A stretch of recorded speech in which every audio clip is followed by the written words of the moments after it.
Hello, everybody. Good afternoon, and welcome to today's webinar for the Landcare Australia Conference Series. Oh, hello, everybody. Welcome again to today's Landcare Australia Conference webinar series. Today, we're going to be presenting on the power of partnerships. My name is Xuela Sledge. I am a local Landcare coordinator with Greater Sydney Landcare Network. I live in the Blue Mountains, and I believe the traditional owners of the land in which I am here on today are the Darug people. So I would like to acknowledge the respect I have to the elders and the Darug people, past, present, and future, and hope that they help us have a great meeting today. I would also like to extend that acknowledgement for the presenters and the country on which they are presenting from. Today, the power of partnerships, the power of Landcare partnerships. We will be seeing from Nicole Ma, who is a regional Landcare coordinator for the Riverina area. Nicole is going to be talking to us about an urban Landcare project based in Wagga. Nicole comes from a background in sustainable agriculture and resource management, and she volunteers her time in this role with the project she's presenting on today. After Nicole, we will be hearing from the Bulimba Creek Catchment Coordinating Committee, specifically Wayne Cameron and Mick Petter. Wayne's joining us here today. Hopefully Mick will be joining in at about 2:30. But Wayne and Mick will be talking about the amazing work that the Catchment Committee has been doing in an industrial Landcare project, which is of great interest to me, working in Landcare in the Sydney area, because it's very different to traditional Landcare methods, which, of course, is traditionally from the regional and rural areas. So I will go into more detail about Wayne and Mick prior to their presentation. Just a little bit more for Nicole. Yes, so I have mentioned she's a regional Landcare coordinator for the Riverina region with Murrumbidgee Landcare. She's a volunteer, and that's going to be what she the context of which she is presenting on today. A little bit of housekeeping. We would really love to read your comments and welcome any questions you have throughout the webinars, but you need to be registered into Landcare, logged into Landcare in order for you to write those comments and questions. I understand that if you're in the full screen, you need to exit out of that in order to be able to see the comments box. And lastly, before we get into it, just recognising a big thank you to the National Landcare Program for supporting the National Landcare Conference and these webinars that have come out of it. So I think we should get straight into it. Nicole, welcome, and thank you very much for being here. Looking forward to hearing your presentation. Thanks, Xuela.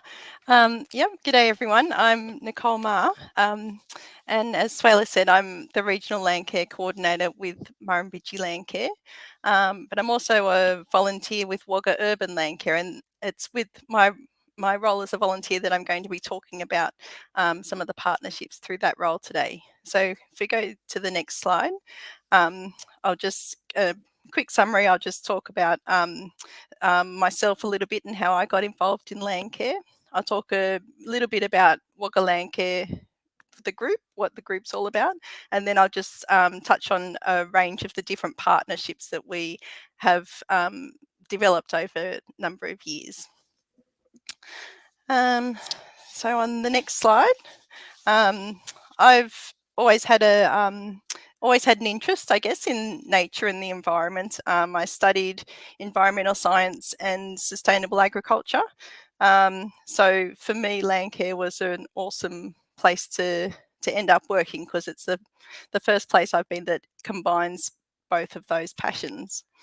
I've worked at Murrumbidgee Landcare for just over 10 years. And I've been a volunteer with Wagga Urban Landcare for a bit over 9 years. And that's my family in that photo there. And I think one of the things that I love so much about working and volunteering at Landcare is that it's something that, you feel like you're doing something positive for the world. So you can be proud to tell your kids what you're doing and to involve them in the work that you're doing.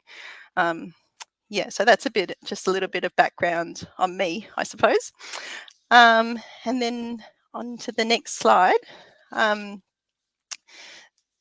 am on Wiradjuri land here in the Riverina. This is New South Wales, and that sort of darker blue section is the Riverina region of New South Wales, which is my role covers that whole region. And the little yellow star is roughly where Wagga Wagga is. So that's where I'm based, and that's obviously where Wagga Wagga Landcare, the Wagga Urban Landcare Group, is based.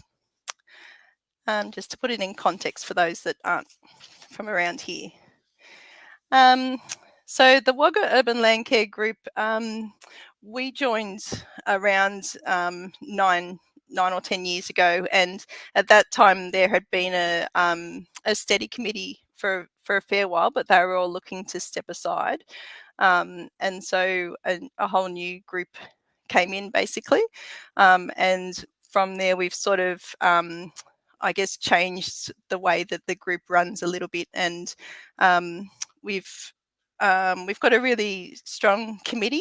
Most of the committee have been with us for quite some time now, several years, and are very dedicated. We also have a big network of supporters and a mailing list and so on, so people that might come to different events now and then but aren't necessarily part of the committee. We have meetings every second month, and we have events every month except for December and January when it's a bit busy and hot. But every other month we have an activity, and we tend to alternate our activities between a sort of working bee style event and a more social or educational activity, which seems to be a pretty good balance for people. We're still achieving things in the community, but people are getting something back from being a part of the group and the events as well. And as you can see in that photo there's quite a few people with young families. So over the last few years, we've started bringing in more family-friendly events, which has been pretty well received as well. We've done things like kids treasure hunts and native bee hotel workshops and wetland games and those sorts of things that have been really fun. On the next slide, I just wanted to make the point that we, not long after the new committee came in, we made the decision to set up a strategic plan, which is not something that I don't think every Landcare group needs to do that, but for us we've found it really helpful, because it helped us to just document what we wanted to do coming in sort of with a whole new committee, bit of a blank slate. We found the strategic planning process to be really helpful, and from that initial strategic plan we go back and revisit it each year. We have a planning meeting it's our first meeting of the year in February each year, and we provide pizza, which attracts a lot of people, but they're actually really popular meetings as well, because there's a lot of talk and people seem to be pretty keen to put in their opinions on things that we could be doing or should be doing or should stop doing and that sort of thing. And so they've been really helpful for us as a group. And the sections that we have in our strategic plan, we cover 4 sections. There's the viability of the group, which is just making sure that we're financially viable and have a good membership and that sort of thing. Enrichment, which is those sort of educational activities that we do. Action, which is the on-ground activities. And then the last one is advocacy. And I just wanted to highlight that I think advocacy has actually been a very important component in terms of getting some of our partnerships happening, because we have made an effort to talk to the media and to be responsive when the media ask us for comment and things. And it has really helped just get our raise our profile, I suppose, in the local community, so that we are sort of seen as the go-to for comments on environmental issues, and they might be things that aren't even really particularly related to Landcare. Like I got called up last week about it was in the paper wanted comments on the increase in littering from disposable face masks, which is not really something that I'm particularly passionate about, but I took the time to go and meet with them and do the interview and so on, just because I think that then it just helps to get our profile up in the local community, and then people are more likely to go, oh, you know, I've got something I want to do that's a bit environmental, who's the group to go to. So yeah, I just wanted to highlight that aspect of that advocacy aspect. Okay, so moving on to the partnerships that we're involved in now. The first one is with Murrumbidgee Landcare, and I will just declare that I work for Murrumbidgee Landcare, so it's a bit of a it's not that surprising that we would have a pretty good relationship with Murrumbidgee Landcare, but Murrumbidgee Landcare as an organisation is a network. We provide a network for all the Landcare groups in the Riverina region.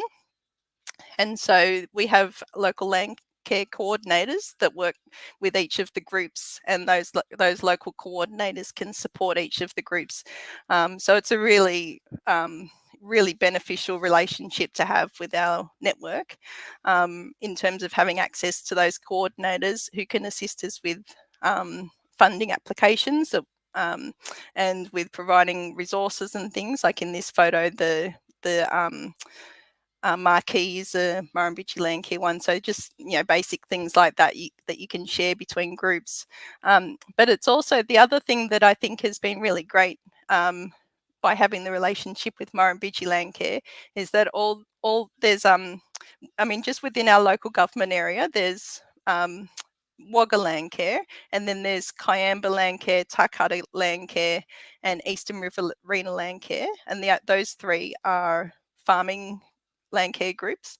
But the 4 groups, all the people from each of our 4 groups can work together, and we sort of cross promote each other's projects and activities, and there's lots of just getting involved in other people's events and projects and things, and lots of sharing of ideas and all that sort of stuff. So it's been really beneficial just from that aspect as well. Okay, another partnership that I wanted to speak about was with Stroud Homes. And this one has been going for a few years now. And Stroud Homes are they build new homes. They're a franchise. I think they're national, but each of the franchises has an agreement with or a commitment, I suppose, to plant 15 trees for every new house that they build. And so they wanted to have an organisation that they could work with to do that for them. So they approached us and asked if we would be willing to. And they provide the funding, and it's a very generous amount of funding. So it covers all we can pay to get someone to do the ground preparation, ripping and spraying, and then we can purchase all the seedlings and the guards and everything, and then we still have some money left over that is just straight profit for us, basically. And we do like to do a few plantings each year anyway. Excuse me. So this just means that those plantings are funded, and we can choose where we want to do them. We always communicate with them about when we're going to do them and where we're going to do them and those sorts of things. And you can see in this picture here, we've got a little sign, and we always put a little sign when we do Stroud Homes plantings so that they can provide that in their own reporting and to their stakeholders. So it's been just a really beneficial partnership, and it's something that I would say that the reason that they contacted us was because Wagga Landcare was known within the community as this sort of group, and so that's just coming back to that thing of us, our advocacy role and just being prominent in the community, that we just had this handed to us, and it's been such a great partnership for us, just as a small group, to be able to run those tree plantings at a profit. I'm just going to take a sip of water, sorry. Okay, so I'll move on to the next one, which is with Riverina Local Land Services.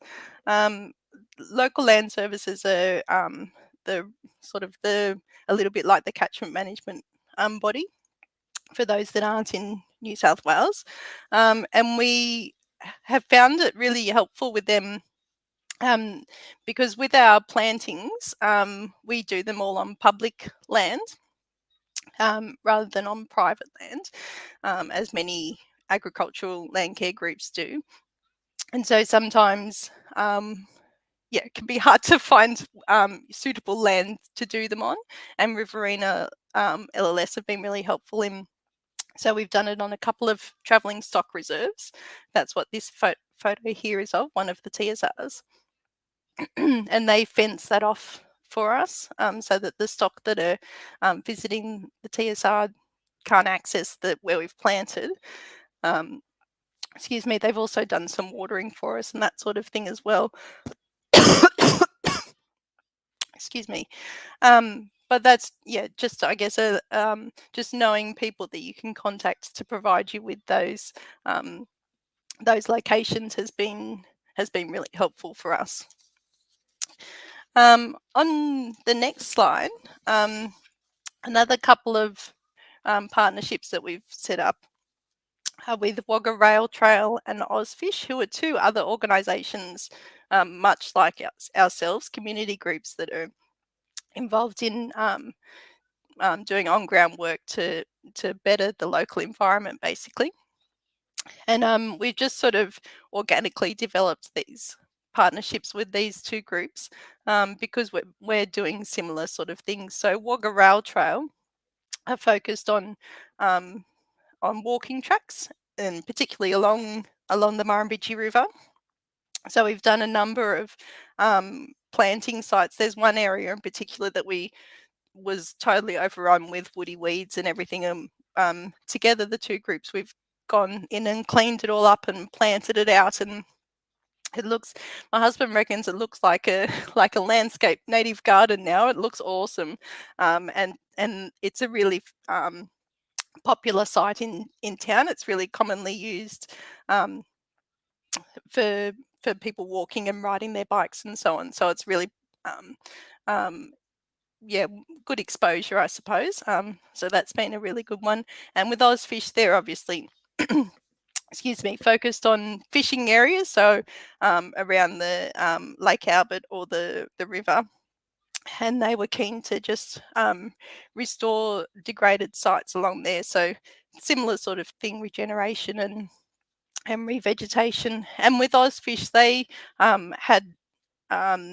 didn't have a great deal of experience in doing revegetation works, but they had lots of really eager young, healthy, fit people keen to do some work. So we were able to provide a bit of guidance on the process, and then there were a lot of hands on deck to work with it in actually doing the work. So those two groups we've worked really well with, and it's just helped us to, I suppose, combine our resources, so that we can plan events together and share the workload.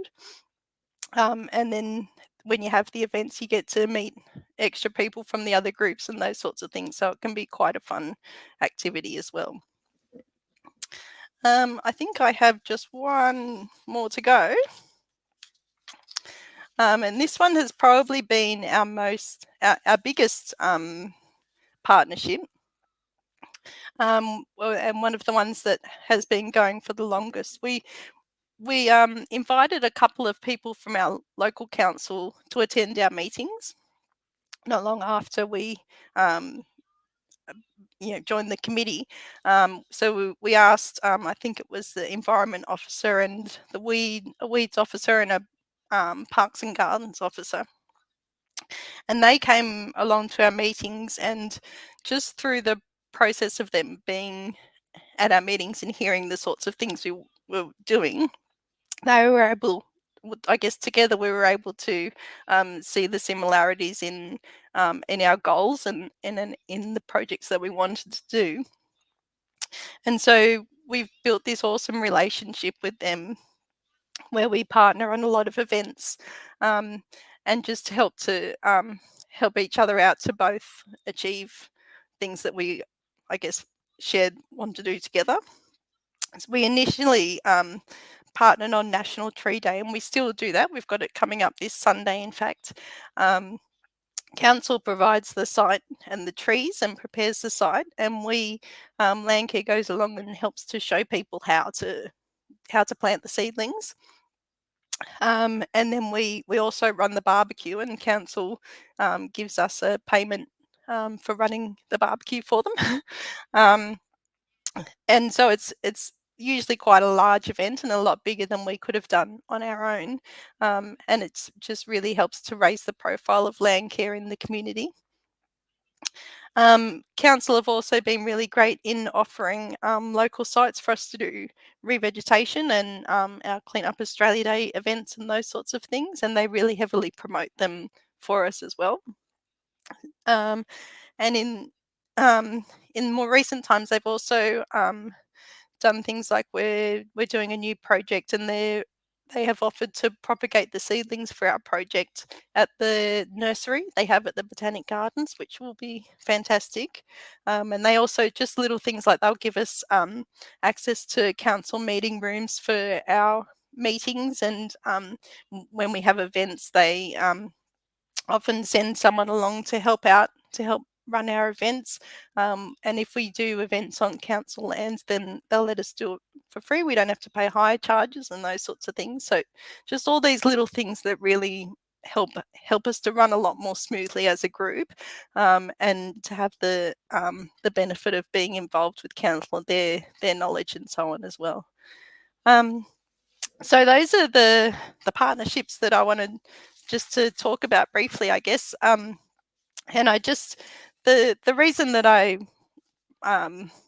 think that they're so helpful for us, well, they've just sort of evolved over time. We never really set out to say we wanted to be a group that had lots of partnerships, but it's just they've all just kind of organically grown, and now they're a big part of what our group is all about and how we run. So yeah, hopefully that just sheds a bit of light on how the partnerships have helped us as a small group. Thanks, Xuela. Thanks, Nicole. That was really great presentation. And yeah, I can see how the various sectors of partnerships you've got there have helped support your group to be able to do bigger and better things. I mean, you've got all the clear sectors. You're working with your umbrella Landcare network. You've got a corporate project partner, state government. You're working with other community groups and local government. I mean, that list combined is a pretty big tick list, in terms of getting grants together too. So well done on that. Absolutely. And I really love the grassroots family component, that orientation with kids as well. That's really special for an urban Landcare Group. So thank Yeah. you very much. Congratulations. Thank you. We will get to your questions. Oh, no, we're going to ask your question now, aren't we? Because Nicole has to dash off, being the family-orientated person she is. At the moment, I just have one question for you from Frank. And Frank has asked, tree planting has always been a feature of programs on rural land. Is there consideration given to the past history of the farm when it comes to selecting variations to plant? Let's assume for the last 50 years the farm has been subjected to super and nitram because of cropping and livestock production. This has caused a fundamental change in the soils. So why would you only consider local native species in a planting regime? Okay. We are not planting on farms as part of this. This is on public land. But aside from that, so we don't necessarily just plant locally native species, particularly looking at projected future climate. We look at the range of species that might be suited in 50 or 100 years' time from now. But in terms of planting on farmland that has been heavily cropped by the sounds of it, yeah, I think that you would still want to go back to what it originally was. I'm not quite sure what I'm not quite sure where to go with this question. I think that you would still want to return it to the ecosystem that was originally there, if you can. And I don't think that that's I don't think that that's I think that that's still doable despite having heavy fertilizer input. That you can still return it to where it used to be. Maybe Frank Yeah, might have further detail on that. I think Yeah, that was a sorry if I pretty good haven't. question from Frank. It's a pretty hard hitting question, Frank, and I think you did well to answer part of that, Nicole. Look, I'm not from a rural situation, but I guess coming from a Landcare perspective, we're trying to expand isolated paddock trees and remnant pieces of bushland, and to do that, the most appropriate way would be to put back those species that are endemic to the area, especially because they're going to be resilient with climate change and all the rest of it coming up in the future. And you can only try, I mean, it's just a matter of trying and giving the ground time to recover. And that might mean fencing a part that still has some native resilience in it, and just, giving it a chance to come back, doing some weeding in other areas, and planting natives or direct seeding, and then just letting the land rest, so that the natives can, adapt to the changes in soil situations, which, presumably when they become more established, they're going to change the soil back to what it used to be as well. Yeah. I guess that's the Landcare perspective, isn't it, rather than planting non-Indigenous trees?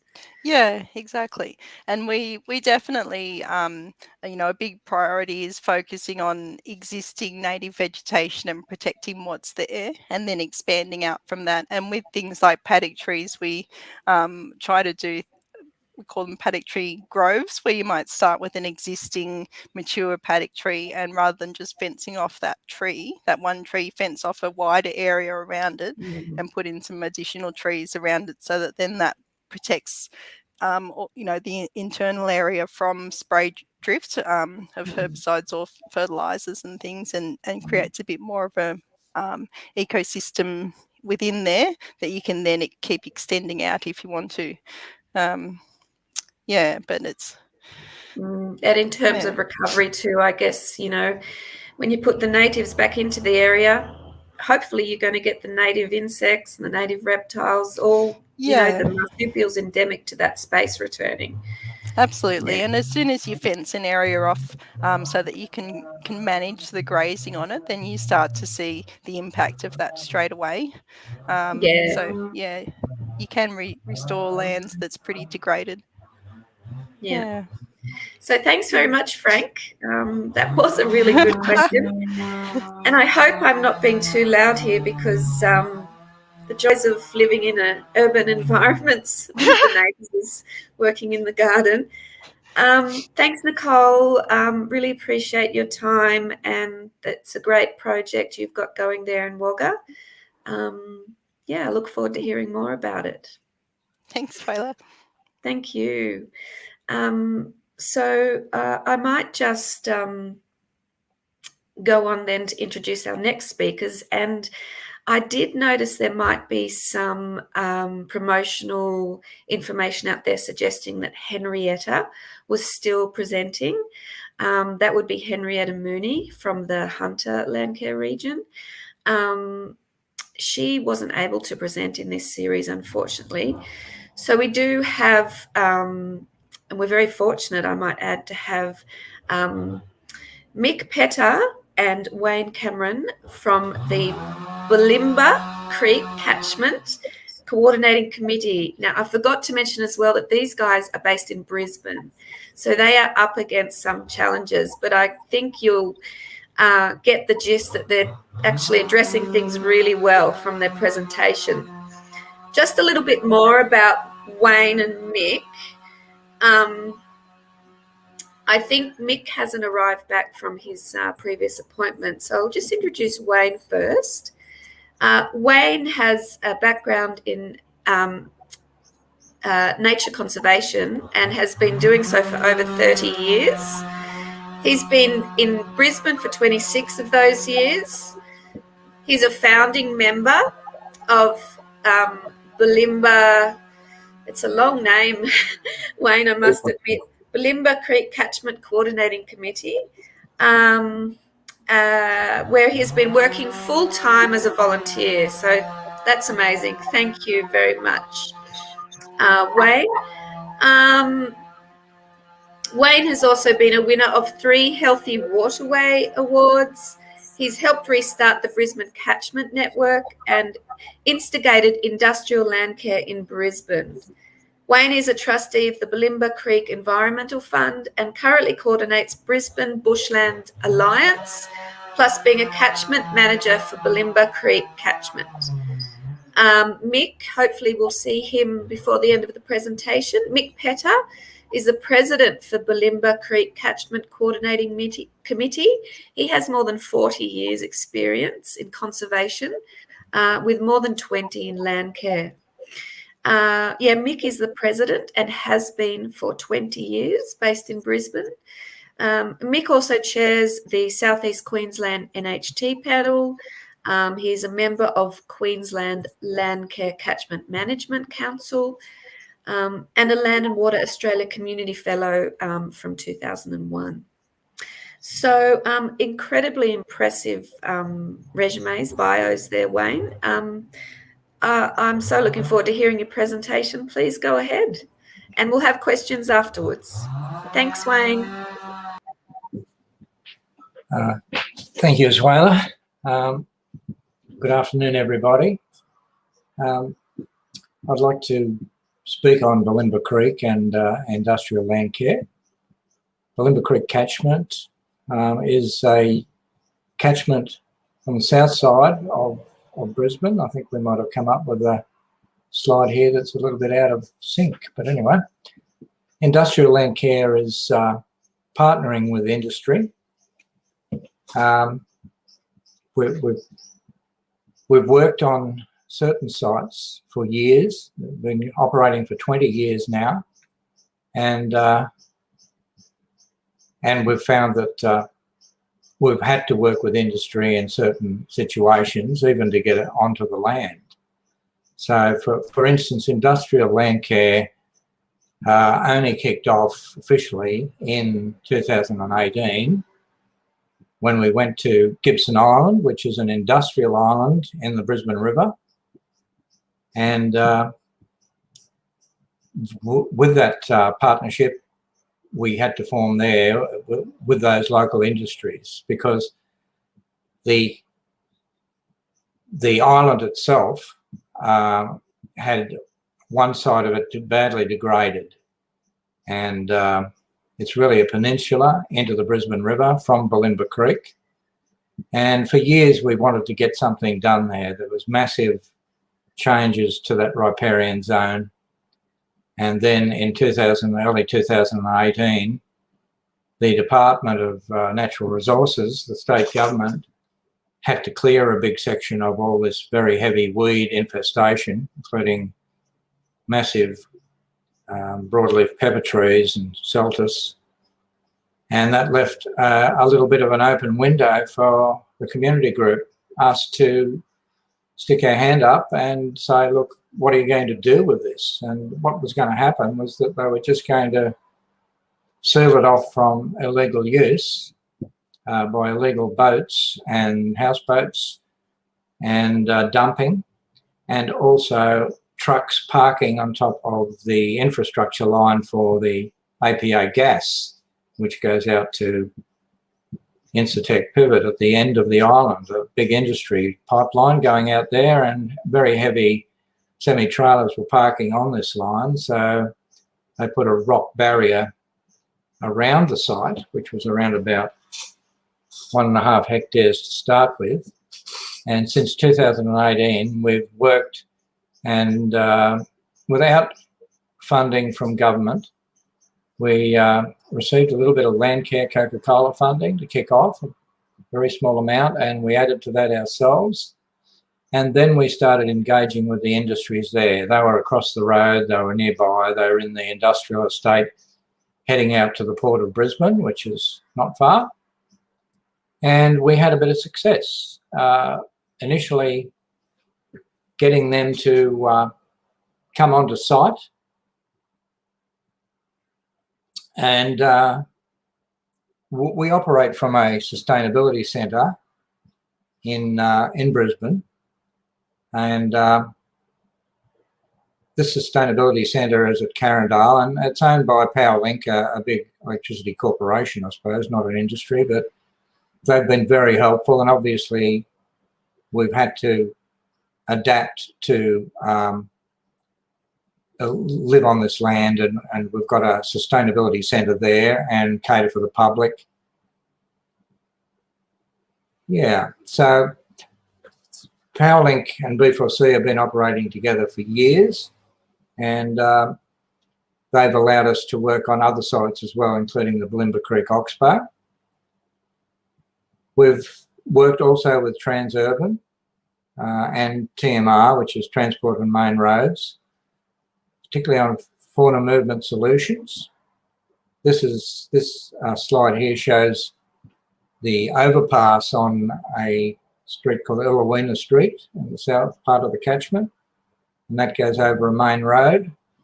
And 5 species of macropod are using that. It's a concept drawing there, but we're about to do some more rehab there shortly. So we're on an environmental reference group to get that done, and that's how we work with Transurban. With TMR, well, they've allowed us to work on lands and in the north of Brisbane, Cabbage Tree Creek and other catchments where we've worked using our Landcare Services unit, which is a professional unit, and we're able to operate in that manner. I'm a bit lost with these slides now, but that's going back to Transurban. That Transurban was a workshop that we held on fauna movement solutions or wildlife movement solutions in Brisbane, and we do a lot of work on corridors, linking natural areas to creek systems, and being an urban catchment, of course, our wildlife and genetic movements are through an urban matrix, and road ecology becomes a really big issue. So to get the full answer to preserving biodiversity in an urban context like Brisbane, and Brisbane's got a very high biodiversity compared to other capital cities, we've had to address the issues of fauna movement solutions. And we've had a bit of luck. That overbridge is a very expensive piece of infrastructure, like $2 million, and we achieved that working with the reference group and the universities, other groups, the Karawatha Protection Society and others. And we went on to help advocate those solutions around the city and give impetus for local government to pick up that option. And we've seen some increases in budgets for that section of council this year, which is good to see. And these fauna movement solutions are working in Brisbane. Just moving on. Yes, getting into the other industrial sectors, there's a system in the lower Bulimba Creek called the Doughboy Wetlands, and the big industry there is Ingham's chickens, broiler chickens, and we helped them achieve an international water stewardship standard down there. We worked with them for that, and they achieved it.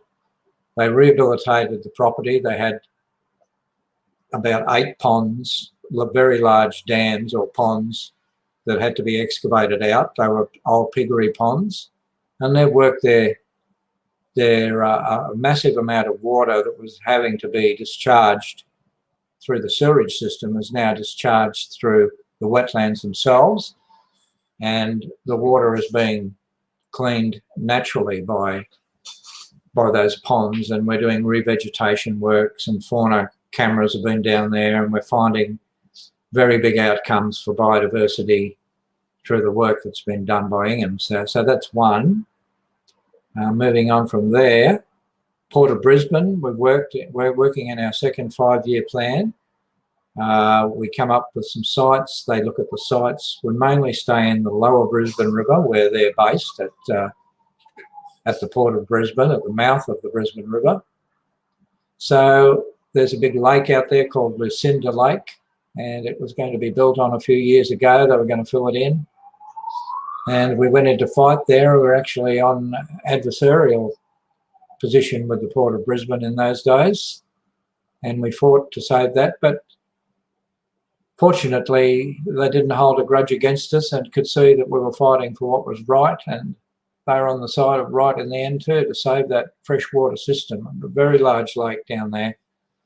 And we're doing things like floating islands. That's another innovation we're doing. You can see that larger picture in the centre there is about 4 of those 2.5 by 3 metre floating islands hooked together, and that provides great uptake of nutrients. Those roots go down 1.5 metres into the water there, and they take up a maximum amount of heavy metals and pollutants from that waterway. And it also provides a floating platform for birds to nest and take refuge, particularly away from foxes and things like that. So it's a new innovation. Let's move on from there. Another of our 3 big natural areas in the lower Bulimba Creek catchment, the lower catchment, is Oxbow Wetlands, a tidal and a mix of wetland ecosystems. In 2000, it was bundled off from Bulimba Creek and used as a small goods factory, where they discharged their wastewater and cleaning waters into a closed system, which killed all the mangroves and left a very degraded and highly contaminated site. When the Port of Brisbane motorway was built, you can see it heading out that way on the illustration on your right. They came to the party and they were going over the Oxbow, and we convinced them to do bridging and culverts for hydrology reasons and flooding reasons. That was our main point, but of course at the back of our minds, biodiversity needed to move through there as well. So it was very successful. We opened up the Oxbow, and Oxbow is a loop in a river, and it's turned into a fish breeding ground, a nursery for fish. And our last test there says 32 species of fish and prawns, actually 38 species, and that was a few years back. And no tilapia, which is a very big outcome because tilapia are in most of our lower catchment waterways, and we find that a healthy system with healthy numbers of native species, they will predate on that pest species and it can't get a foothold. So the water quality issue there was a really big outcome, but having it turn into a fish nursery was really great. How are we going there now? Good. It's looking fantastic, Wayne. If I could just interrupt you briefly to introduce Mick. He's just joined us to be a part of the presentation. Everybody, this is Mick Petter, President of B4C. He'll be joining Wayne for the rest of the presentation. Thank you. Nice to see you, Mick. Thank you. Yeah. I might hand over to Mick now, handing him a bit of a poison chalice here because we've got our PowerPoint around the wrong way. So I've just done your PowerPoint and you'll be doing mine. Just a little surprise for you. Oh, thanks, Wayne. I was stating that for you. We've got to the Oxbow wetlands, and you're going to move on to a slide now where it shows the 3 big wetland systems, and you're going to explain that from there. So I'll hand you over to Mick. Thank you very much. Okay, thanks, Wayne. Yeah, he's obviously covered all the beginnings of this. The next couple of slides are just showing the range of partnerships that we've had involved, the industrial partners. And Wayne's probably already talked to you a little bit about the various partnerships we've had over the year. This is to do with the Gibson Island project, which was an industrial wasteland at the lower part of Bulimba Creek, pretty much covered with rubbish. No one knew what to do with it. It was owned by the state government. They didn't have any funds to fix it. They rang Wayne, and Wayne put his hand up and said, "We'll do it." So they signed over management of the land to us for a couple of years, and then we effectively door-knocked all the surrounding industries and our industrial partners and got them to get themselves involved on the site. And one of the paybacks for them is marketing. So we make sure that every time a corporate volunteer or a new company or a new industrial land care partner shows up to the site, we make sure we get them a nice promo picture. We do a nice social media post for them, and we make sure their logo is displayed. So there's a couple of our partners.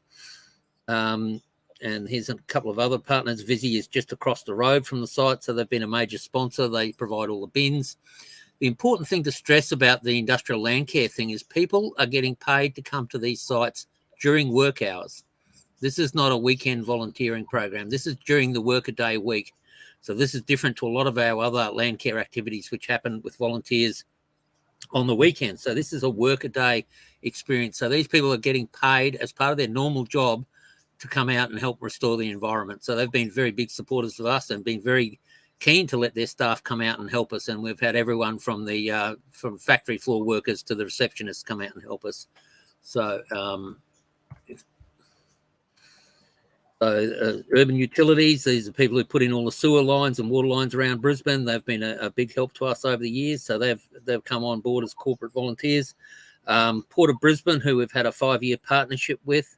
And it is a partnership. It's important to stress at this point that when dealing with industrial land care, you've got to be very careful to manage reputational impacts. So you don't want to align yourself with a company that's currently in a major fight with the community or blotted its copybook or whatever, but you can't always guarantee that the partners you're working with are always going to have a perfect record. So they know in partnering with us that from time to time we will have disagreements with them, and perhaps in public, but more often than not we will be working with them. So we have this little mantra: partners, not pets. So these are genuine partnerships. We've had a few disagreements with the Port of Brisbane over time, but we're in a 5-year partnership with them where they're putting in substantial funds to help rehabilitate strategic environmental sites in our lower catchment. So they're one of our partners as well. So we always make sure their logo, we'll just trot through these slides here because I've still got Wayne's presentation to do. Comment from Bill. I'm not sure what the comment was. Okay, yep, I presume that will come up on the comments so I can just keep moving. Okay, so Incitec Pivot are another one. And again, you notice we've got this little logo, the Gibson Island Rehabilitation Project. So we're able to, actually these logos are cut out and laminated. So when we come to a site, we can stick their corporate logos. So we have the One Industrial Land Care banner, and we can stick whatever corporate logos who turn up on the day and then badge them with the projects. So we have one industrial Landcare sign and all these different corporate logos we can stick to the sign. So just rapidly trot through them. So we make sure this shows you the strategic mix of the different sites. So Gibson Island, where we were just talking about, is on the far left of this slide, marked Gibson Island in the red slide. Just upstream from it is the Oxbow, which Wayne just finished talking about, this 30-hectare salt marsh mangrove rehabilitation project that we got the Port Motorway to help rehabilitate with us. And just upstream of that is the Ingham's project, where we've got involved with their water stewardship certification and the floating wetlands and the Ricali habitat restoration. And this is all part of the lower floodplain of Bulimba Creek. So as part of our catchment management strategy, we've actually sort of had a big say in determining that a lot of this area isn't developed, but where it is developed, we try and form partnerships with who's ever there. So in this case, Ingham's.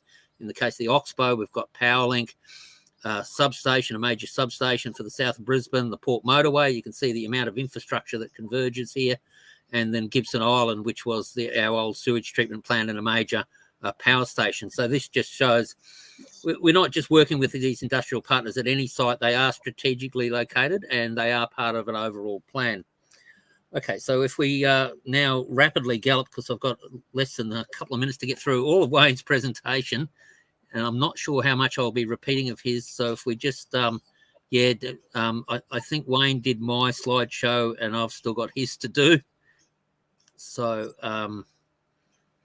if we need to, if not, I can call it quits there. No. So Wayne, sorry folks, you went through the social enterprise, all that sort of stuff. Not really. I didn't get onto social enterprise. Okay. Well, I'll just wing it while the you would call it there. Okay, fine. So yeah, importantly, that what helps us engage with these people is that we are a social enterprise. So unlike a lot of other Landcare groups, we are 70% self-funded. We have a social enterprise, which is a corporate rehabilitation arm, which can work during the working week to provide professional support to these sites, to drill the holes, to make sure the mulch is there. And we have untied funds to do and pursue these strategic partnerships. So I'll leave it there. Yeah. Okay. Excellent. Excellent. Amazing, Wayne and Mick. Thank goodness for you guys up in the Brisbane area, because, it looks like you've done sort of the recovery and restoration work from like the pollution perspective for sure, and taken on parcels of land which would have been otherwise just let go and continue to be classified as wasteland. So yeah, I think you've achieved some amazing things there. I have actually heard about your fauna overpass, and I would like to hear more about it, as would a number of highly dedicated koala conservationists in the southwest of Sydney. Just let me leave it there, but we would like to hear more about that information. And yeah, look, just so impressive, all the partnerships you have with the industries. And that really was a good point you made there too at the end, Mick, stating that mostly it's because you're a social enterprise that that's the reason why you can engage so well with these industry bodies. I think, that's a really relevant insight, as was aligning ourselves with partners who have good reputations. We have a reputation and ethics to uphold as well as Landcarers. So, yeah, I think that's fantastic. But I do believe we have some questions. I would like to just read out one comment, and that was from Bill. Bill has commented that to add to the tree planting story, Berry Landcare in New South Wales had an effective partnerships with the Roads Authority and their contractor to use locally sourced. Oh, this must be related to, sorry, apology guys. This is related to Nicole's presentation. Bill goes on to say they use locally sourced local species for landscaping associated with a highway realignment and with the identification of appropriate biodiversity offsets. It proved to be a successful and enjoyable partnership. It would be true to say that Landcare is a collaborating partnership community and proves that 1 + 1 is always more than 2 when it is working. So I guess with the partnership with the RTA as well there, that is also an example of an industrial partnership. So thanks very much, Bill. It's a good segue between both presentations, I think. Now I do have a few questions for Mick and Wayne. Firstly, what happens when corporate volunteers and their industry turn up but don't pay up? I'll answer that. Know a little bit about that. The idea was to get them involved. If you get someone involved, you can be a good influence on them if you believe you are a good influence. And we wanted to get them involved. Obviously, we had at the back of our mind how we're going to fund this thing because we were self-funding it. And it's a 6.5 hectare site. We're about halfway through it now. So we couldn't have done it without some funding. But that we were very careful not to make people feel every time they come we were going to hit them up for another request for money. We were just happy to have them there, and I've made it very clear in my correspondence to look, so you can't help us financially, that's fine. We still want to see you at our corporate days on there. It means a lot to us that you're interacting with other businesses, with us, with the community, and I think that's a big outcome in itself. Doesn't always help the funding, but at the same time, we want to make everyone feel welcome, and people have bought into that. Well, you know, we're not the best entrepreneurs going, I don't suppose, as far as getting money. We tend to do things ourselves. So if they come on board, they'll really believe in what we do. And I think everyone's very happy with the outcome on that island. They drive past to go to work. I think 350 of them from Incitec Pivot drive past that every day. So that's just one of the industries there. So yeah, we make people feel welcome, and if we can help their corporate, help their employees feel proud of that firm's involvement, allowing them to come down there, that's an outcome. And when people feel as though their company is doing something that are helping the community, helping the environment, it gives a big outcome in itself. And you know, you want to be an employee for someone who's doing that, don't you?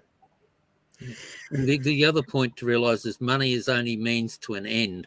If we can achieve those ends through other means, through either getting their labour donated to us by them turning up, or using their equipment in their downtime, which we've had some companies do, they're all outcomes. It's not just about come here, pay up, or else. There's many ways to be involved and many ways to achieve the same aim without necessarily having to hand over cash. Yeah. Excellent. Yeah, love it. So, you know, sounds like relationships over funding, really, which is great for, you know, the social benefits associated with Landcare. Not always fantastic for Landcare, but, you know, I think your innovation shows that you're doing something the right way, definitely. We might have time for maybe one more question. I do have a couple more here.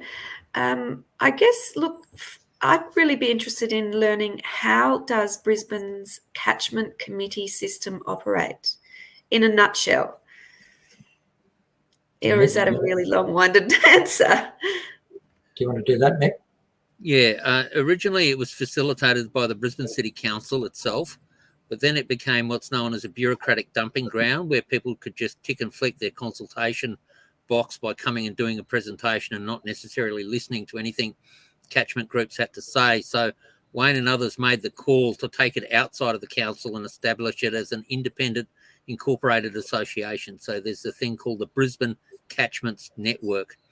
Fortunately, B4C was in a position to support that organisation, and we were able to allocate 20% of Wayne's time to support that organisation. And now it's a network of 14 community-based catchment organisations. Unlike other states, we don't have statutory catchment management authorities or anything like. So the entire catchment management movement in Queensland is incorporated associations or not-for-profit companies. So Brisbane is no different to that. So there are 14 different independent catchment groups in Brisbane, and we coordinate together through the Brisbane Catchments Network, have regular meetings and facilitate joint events across the city, as well as undertake the delicate task of sometimes prodding our political lords and masters to do things they might not want to do.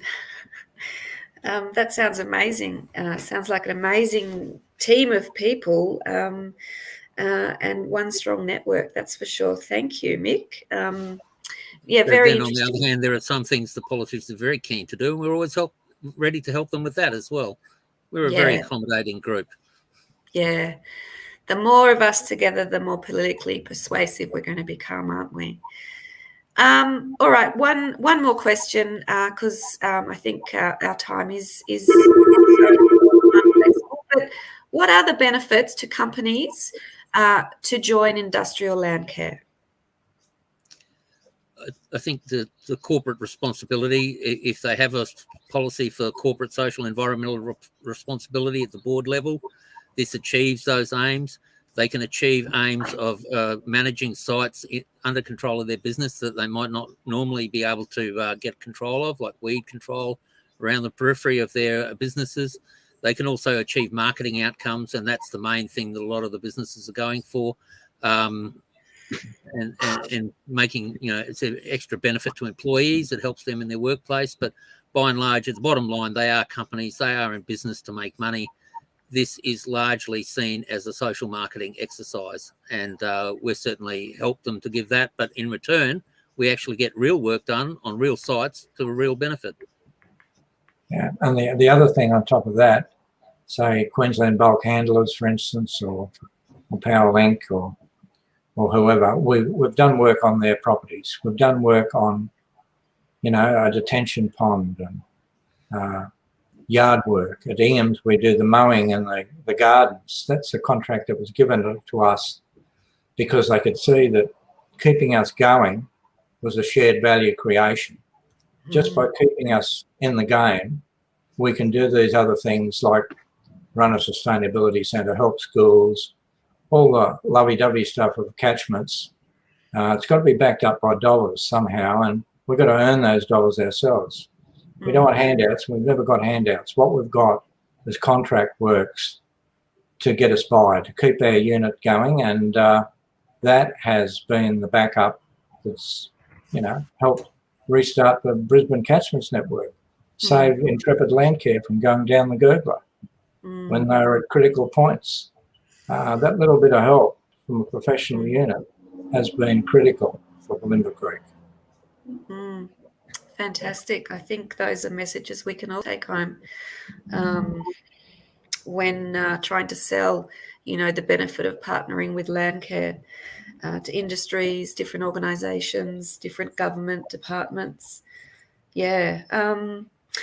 Okay. So, and look, one question from me. Just wondering, do you know about other capital cities across the country?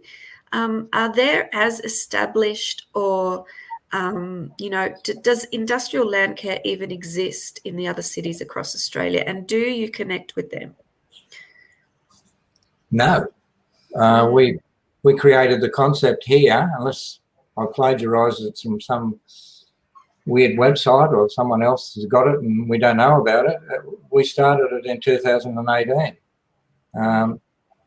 Just put industry with Landcare, and nothing more fancy than that. But we had to do something.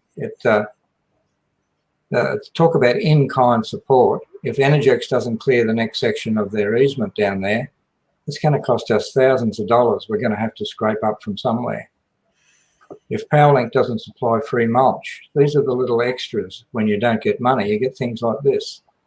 Free mulch, it's $300 a load to get mulch. If we had to pay that, we're out there scraping around to get that money. So, Mm. yeah, it's very important.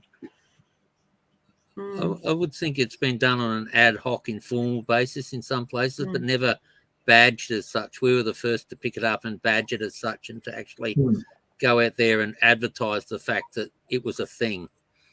I think individual Landcare groups, maybe around Port Phillip Bay and stuff, have had individual relationships with individual industries over time. But as far as we know, we were the first to pick it up and badge it as a thing, and then to actively promote it and to pull in so many different businesses, as not by accident, but by design.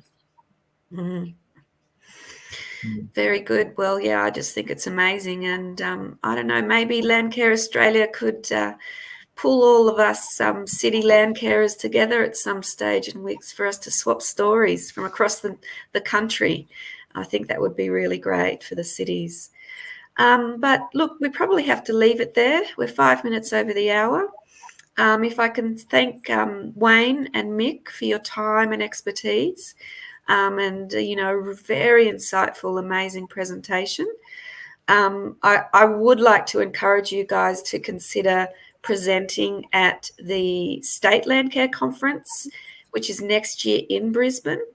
Expressions of interests are open for that now. I think you've really got a story to tell.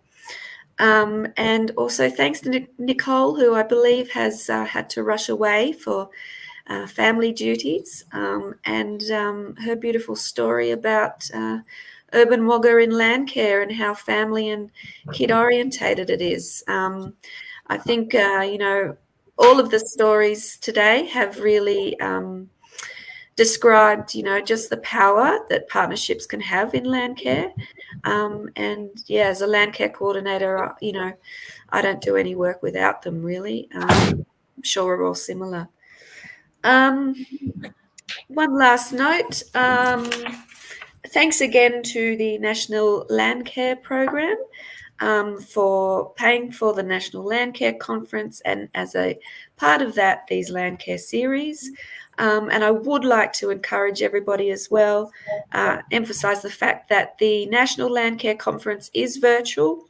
It is next week on Thursday and Friday, and it is free to register. And there'll be a number of great presentations in that too. So from Greater Sydney Landcare, thanks Brisbane, thanks Mick and Wayne, and thanks Nicole from Wagga, and thanks Landcare Australia for this opportunity. Hope everyone has a good day. Okay, bye-bye.